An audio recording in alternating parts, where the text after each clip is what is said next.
everyone, I'm Rebecca of BexxFineArt and welcome to my very first YouTube art tutorial. And today I'm going to lead you through this awesome watercolor galaxy painting. Look at all that shiny metallic awesomeness in there. So what we're going to do is go over the supplies that we're going to be using to make this. You do not need fancy art supplies at all. And then we'll do a whole step-by-step process so you can create your own. I hope that you guys enjoy this video and let's get started. So for paper I use Canson, which is really good for multimedia work. Brushes are Artist Loft, which you can get at Michael's pretty cheap. Watercolors, just an old Crayola palette. You can see I've made a mess of that. You'll need some white acrylic. I like to use Liquitex Basics. And then you'll also need some gold acrylic, which I use Folk Art for that. So first step is to take some yellow and you're going to paint a small half circle in the upper part of your page. Then you'll continue with the yellow and make some nice small dashed and curved lines going around that half circle. Think fried egg as you're doing this. And as you continue these dashed lines, you want to make sure that they're all different lengths. You don't want them to all be the same length. It's not a highway. So you really want this to take up probably about 1/4 of your piece of paper, depending on the size of paper you're using. Once you've got your yellow outline, then you'll take some orange and you're basically just going to repeat the same step, sort of filling in between the yellow lines, filling in some of that white space with your orange. It'll still be the same dashed, curved lines, except you're filling it in more, so leaving less white space in between the orange and the yellow.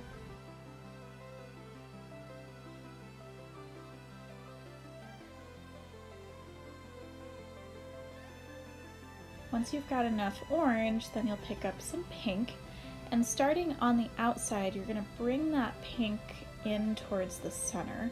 The pink is mostly going to be around the outside. We're not going to get too close to the center of this spiral galaxy because the pink is what's going to help it fade to the background galaxy colors.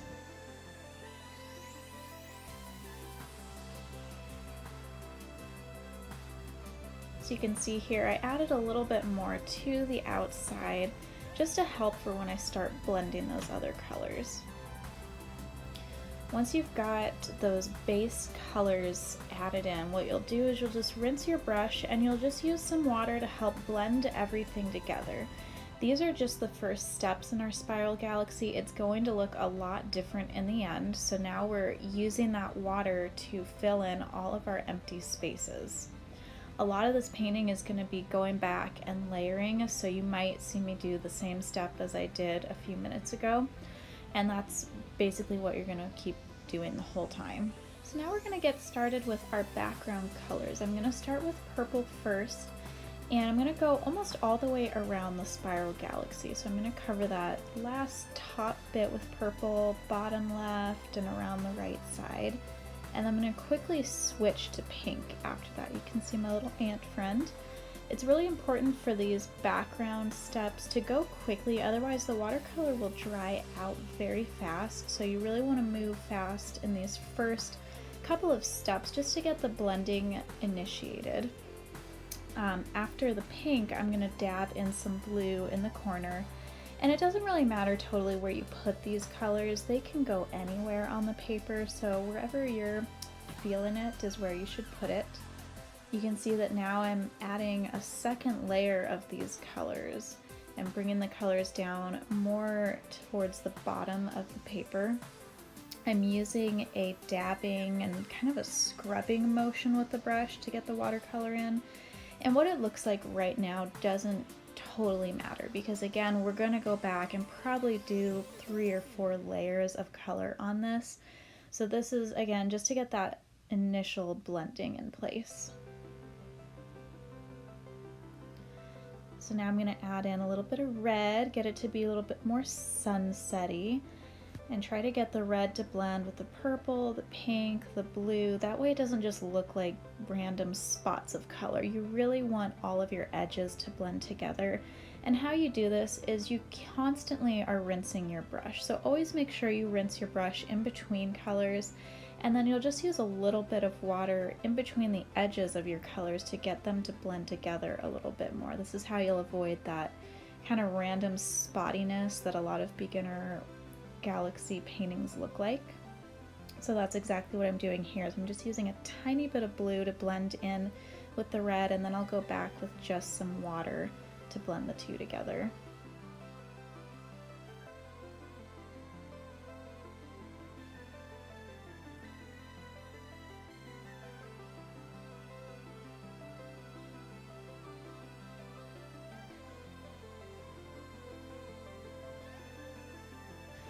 And last little part in our first layer is to add some orange right at the bottom, again to get it to be a little bit more sunsetty, a little bit warmer.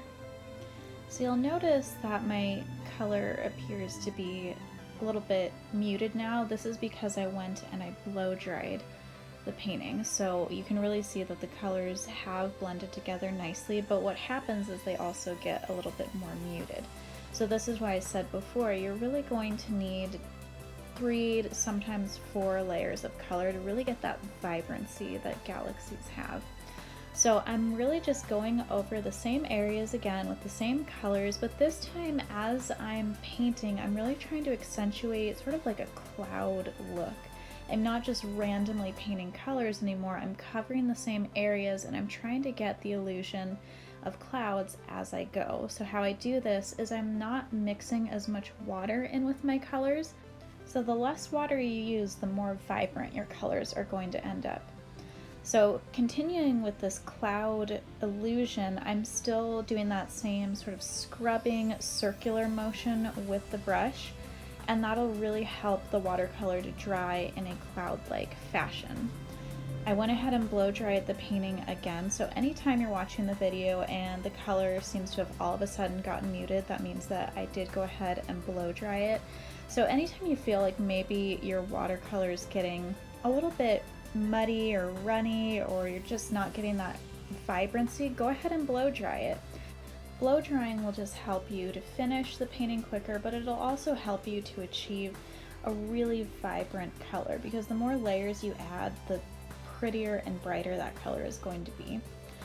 So in continuing with creating these cloud-like shapes in the sky, wherever the watercolor dries naturally, which is going to basically look like a watermark, is where I'm going and darkening in with the brush. And again, you don't want to forget to continue to blend your edges. So remember how you do that is you're only using a minimal amount of the color you want to blend, rinsing your brush and going back over that same area, and the watercolor will blend as you do that. Alright, so now that we have our basic background colors filled in to the point where they're nice and bright, we're going to add some black into the painting. So as you add your black, really just start around the edges and the top part of this painting. You don't need a lot of black at once, and remember you can always go back and layer. So really just go around the edges, and then in order to bring it in towards the center of your background colors, you just want to water down your brush. So you're not washing your brush completely, you're just getting a little bit of that black off of it. That way you can blend without there being these big black splotches. And the same blending applies to the black as the background colors. So again, you want to rinse your brush and then blend the edges of the black with the background colors. Now refocusing back on the spiral galaxy part of this painting, I'm going to pick up some pink and do those same dashed curved lines around the outside, working my way back in just to darken those areas, get them to be a little bit more vibrant, just like we did with the background. I'm going to do this same thing with some yellow as well, and what you're going to see is this galaxy is going to get super bright, but we are going to lighten it up some once we get those colors to be exactly where we want. So keep playing around with the yellow, the orange, the red, the pink until you're happy with how the galaxy generally looks before we go back and add some highlights. So this is where you're really going to see the galaxies start to take shape. We're going to take some of that white acrylic paint and you're going to repaint that whole half circle that we originally did. As you do this, you're going to bring the white paint out further from the edges, and as you do that, it's going to blend with the yellow watercolor to create this nice glow in the center. So that's what you want to happen. If the acrylic is blending with the watercolor, that's a good thing. If not, it's okay, because we're going to add a lot of layers to this, just like the rest of the painting. So only use a little bit of that acrylic at a time, and you're going to do those same dashed curved lines around the center of this galaxy. Your watercolor should still be wet, so you're going to notice that it's blending with the background, so it's not just straight white on there, it's blending with the yellow, blending with the orange, and it's creating a new color as I go through and paint this. If this isn't happening for you, you can always go back and add a little bit more watercolor to get it to blend with the white paint. But I'm only using a tiny bit of white paint at a time. Our next step is to add some highlights to the background and really accentuate those cloud-like shapes that we're trying to achieve. So how I'm doing this is I'm taking just a small amount of white acrylic, and wherever there's already lighter areas of watercolor, that's where I'm adding these highlights. And I did not blow dry my watercolor when I did that final background step, so that's why I'm able to blend it with the background more. And you'll see that I'm also using my finger to help with the blending process. For me, I just think it creates a nice smudged effect that really helps to accentuate the clouds. So wherever you see any lighter areas in the watercolor is where you're going to be adding these highlights.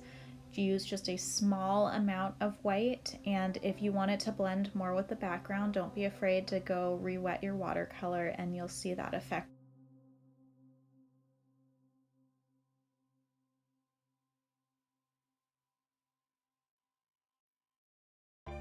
So once I'm happy with my lighter highlights, I'm going to go back and just add a few more shadows in the background, and this will again help to accentuate the clouds. So I'm not using that much watercolor, just a little bit, and wherever there's already some naturally dark areas where it's dried, that's where I'm going back and adding that watercolor just to help create that nice texture in the background of the sky.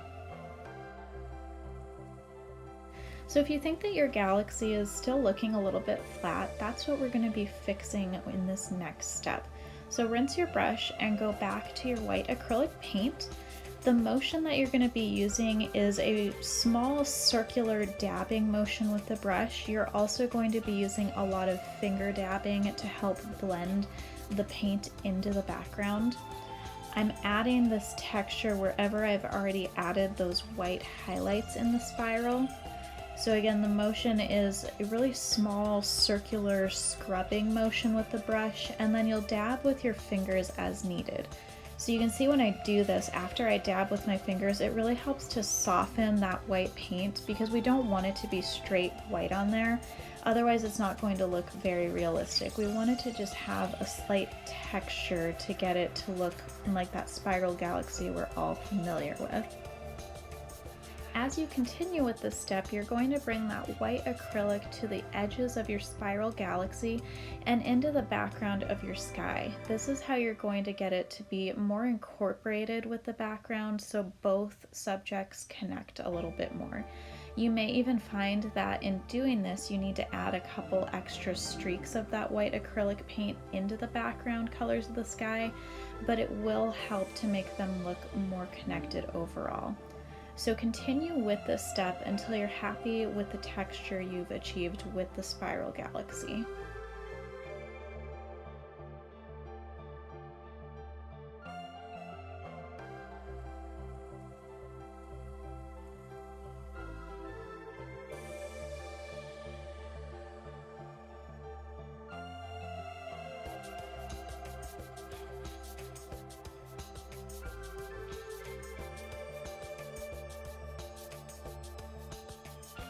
Now that we have some good texture, I'm going to go back with my watercolor and add in some more shadows into those spirals. I'm using that same textured stroke that I used with the white acrylic paint, just this time with the watercolor. And wherever I need to add a little bit more shadows is where I'm going to add in those pinks, yellows, and oranges.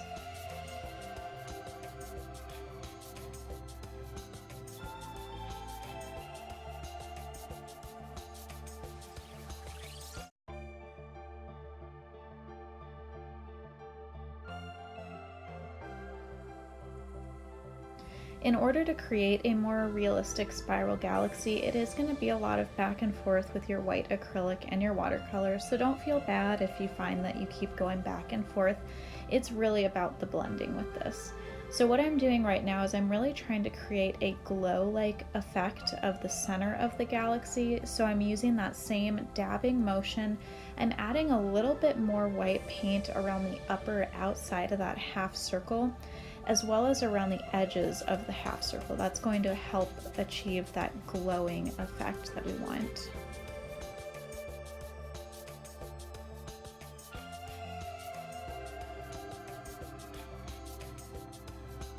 So this next step you want to do very quickly. You're going to pick up some yellow and re-accentuate those yellow highlights that we originally painted in the spiral. Immediately after you do that, do not rinse your brush, pick up some white paint and go over those yellow areas you just painted. This is going to help us to create some more realistic highlights in the spiral. So before we get started with our stars, I'm just going to play around with the white and the yellow and the pink a little bit more just to make sure that that spiral is fully incorporated into my background colors. Alright, now comes the fun part, is the stars. So how you want to do that is you want to water down your white acrylic paint till it's very runny. Dip your brush in it and bend the bristles backwards. You'll create a flicking motion, which is how you're going to get that nice splattered random look of the stars. So for our mountain, we're obviously going to use black and create a nice jagged line that's in the bottom portion of the painting. You'll fill it in and blow dry it a few times to get a nice solid black, and then blow dry it again. Once it's nice and solid, then we'll pick up our gold acrylic paint and we're going to start to add the highlights to the mountain.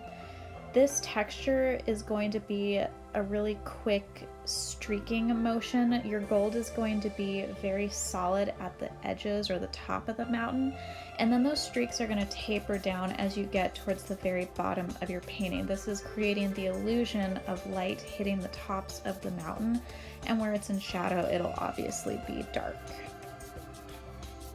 Alright everyone, we've reached the last little step in our painting, and that is to go back and add some more stars.